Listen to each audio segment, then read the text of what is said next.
लग रहे हैं, मजाक से मेरा खत्म नहीं तो। कि क्या जवाब दूं मैं कि बड़ा भाई बना लिया मैंने और बड़े भाई ने ये सलाह दी है, शर्मिंदा करवा दिया मुझे तूने। क्या बड़ा भाई बना ही लिया, उसका फर्ज तो निभा लेता। तुझसे कोई मांग करी, कोई कहा, तेरी जान बख्श दी, बल्कि क्यों क्यों ऐसा उल्टा बोला था भाई? इतनी सी बात ही भाई से कहता भाई, ये न्यूज वालों ने कर दिया, काट के भेज दिया, मेरा मेरा इसमें नाम ही नहीं ना काम था। वापसी फोन करेगा तो बता करिए भाई से बात करवाऊं तेरी, मसला सुलटा जितना जल्दी हो सके भाई। और तुझे हम नेताओं जैसे नहीं, जिसे तेरी बेबाकी पसंद थी। एक बार कि तेरी वीडियो देखी थी मेरे बड़े भाई, जब तुमने कहा था कि जितनी तुम्हारी उम्र होगी उससे ज्यादा बार मैं यहाँ का सदस्य चुन के आ चुका हूँ, मुझे मत समझाइए। वो तेरे लाइन पसंद आ गई थी इसलिए बड़ा भाई बना लिया। और क्या करा तूने? हैं? इज्जत ही ना रखी हमारी। हैं? विष्णु भाई ने फोन करवाया, जैमर बंद करवा के करवाया। जेल का जैमर बंद कराना बच्चों का खेल समझ रहे? जेल का जैमर बंद कराना बच्चों का खेल है। और आपने गिनती को सुना आपने इस ऑडियो में कितनी बार जेल का जैमर बंद करवाने की बात हुई है? दर्शकों, यह ऑडियो मैं फिर दोहरा रहा हूं कि पप्पू यादव की तरफ से ही शेयर किया गया है, क्योंकि इसमें यह शख्स बार बार लॉरेंस बिश्नोई का नाम तो लेता है और फिर कहता है कि लॉरेंस ने पप्पू यादव से बात करने के लिए जेल का जैमर 10 मिनट के लिए बंद करवाया। यानी लॉरेंस बिश्नोई गुजरात की साबरमती जेल में बंद है और यह जैमर साबरमती जेल का उसने बंद करवाया। लेकिन पहले आपको बताऊं कि इस ऑडियो की सत्यता की जांच करना बेहद जरूरी है, क्योंकि ऐसे ही किसी भी ऑडियो को उठाकर इतना बड़ा सवाल जेल प्रशासन पर नहीं उठाया जा सकता। इसलिए हमने यह भी किया। अब यहां सवाल यह उठता है कि पप्पू यादव, क्योंकि उन्होंने शेयर किया और पप्पू यादव इसी ऑडियो के दम पर गृह मंत्रालय तक पहुंच गए और अपनी सुरक्षा को बढ़ाने की मांग कर रहे हैं। लेकिन आप सोचिए दर्शक, पप्पू यादव खुद शेयर करते हैं, खुद सवाल उठाते हैं, खुद सिक्योरिटी मांगते हैं। दाल में कुछ काला लग रहा है। पहले रिपोर्ट देखिए, फिर वो भी बताएंगे।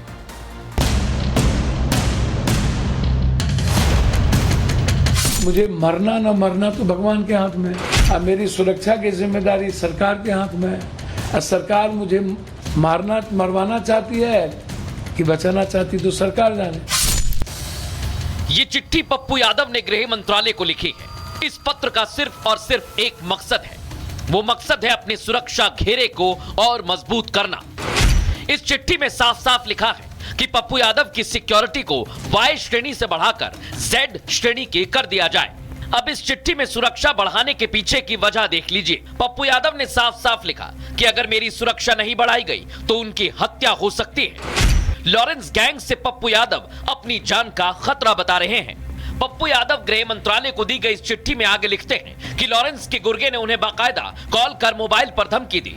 इसका ऑडियो क्लिप उन्होंने गृह मंत्रालय को भेजा है। कर्म और कांड दोनों करते हैं, तुम्हारे रास्ते में आएगा। मेरी बात से उसके साथ जो आज हो रहा है वही होता जाएगा। आपके रास्ते में ना कोई जा रहा है, ना जाता है, ना जाएगा। वो पॉलिटिकल चीजें हैं, पॉलिटिकल चीजें होती रही है। किसी के खिलाफ बोलना, किसी को शब्द बोलना पॉलिटिकल नहीं है। बाकी हम देख लेंगे। एक बार फोन करने का मकसद यही था, सुधर जाओ, नहीं आगे तो देख ही लेंगे हम। नहीं, निश्चित रूप से आप बेफिक्र रहे। आप हम फोन नहीं करेंगे, ना हमें डिस्टर्ब करना। पप्पू यादव का दावा है कि इस ऑडियो में लॉरेंस के गुर्गे और पप्पू यादव के पर्सनल सेक्रेटरी के बीच बातचीत हो रही है, जिसमें लॉरेंस का गुर्गा पप्पू को देख लेने की धमकी देता है। ये सभी सबूत देकर पप्पू अपनी सुरक्षा बढ़ाने की मांग कर रहे हैं। कह रहे हैं कि सुरक्षा ना बढ़ाने पर उनकी जान को खतरा हो सकता है, तो इसकी जिम्मेदारी बिहार और केंद्र सरकार की होगी। सत्ता के साथ आप नहीं हैं तो आप मरिए।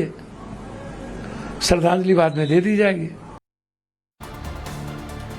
दर्शकों, पप्पू यादव हर लिहाज से खुद को सही साबित करके अपनी सुरक्षा बढ़वाना चाहते हैं, ऐसा लगता है।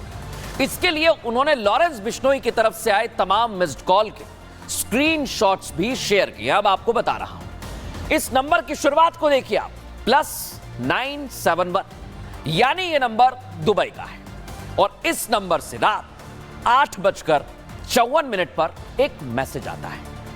फिर 3 मिनट बाद यानी 8:57 पर लॉरेंस बिश्नोई की फोटो को शेयर किया जाता है।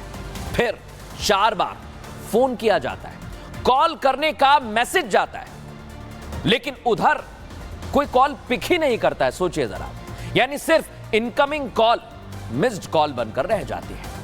अब इसी तरह एक और नंबर है जिससे कॉल आता है सुबह 8:37 पर और मैसेज भी आता है।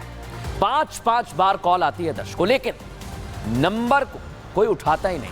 और नंबर देखा गया तो डीपी पर जो डिस्प्ले पिक्चर होता है उस पर क्या, लॉरेंस की फोटो लगी हुई है और नाम क्या लिखा हुआ है, अंजू लॉरेंस। ये स्क्रीनशॉट्स जो मैं आपको बता रहा हूं, ये पप्पू यादव अपने एक दावे की पुष्टि करना चाहते हैं इनके जरिए। और ऑडियो में जो शख्स फोन ना उठाने की बात कहता सुनाई दिया है, ये उसी सबूत का एक जीता जागता उदाहरण है जो उन्होंने देने की कोशिश की ताकि पप्पू यादव की सुरक्षा को सरकार की तरफ से बढ़ा दिया जाए।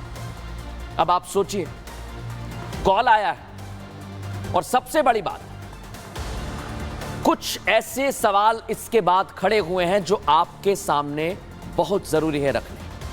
सवाल सबसे बड़ा, पप्पू यादव जो खुद कह रहे हैं कि मैं खतरे में हूं, क्या वाकई लॉरेंस बिश्नोई पप्पू यादव को धमका रहा है या उसके गुर्गे? क्या लॉरेंस बिश्नोई पर पप्पू यादव का एक ट्वीट करना इतना असर कर गया कि वो उनकी जान का दुश्मन बन बैठा? सोचिए आप। और क्या अब सलमान खान से पहले पप्पू यादव लॉरेंस बिश्नोई के टारगेट पर है? ये सवाल खड़े होते हैं। लेकिन दर्शकों, मैंने आपको ये सवाल इसलिए बताया क्योंकि पप्पू यादव ने एनसीपी नेता बाबा सिद्दीकी की हत्या के बाद एक्स पर एक पोस्ट किया था। ये पोस्ट आपके सामने है। इस पोस्ट में उन्होंने गैंगस्टर लॉरेंस बिश्नोई को खुली चुनौती दी, चैलेंज किया। उन्होंने कहा कि अगर कानून इजाजत दे तो 24 घंटे के अंदर लॉरेंस बिश्नोई जैसे 2% के अपराधी का पूरा नेटवर्क खत्म कर दूंगा। दावा करते हैं पप्पू यादव और दावा किया जा रहा है कि इस पोस्ट के बाद ही लॉरेंस बिश्नोई गैंग की तरफ से उन्हें जान से मारना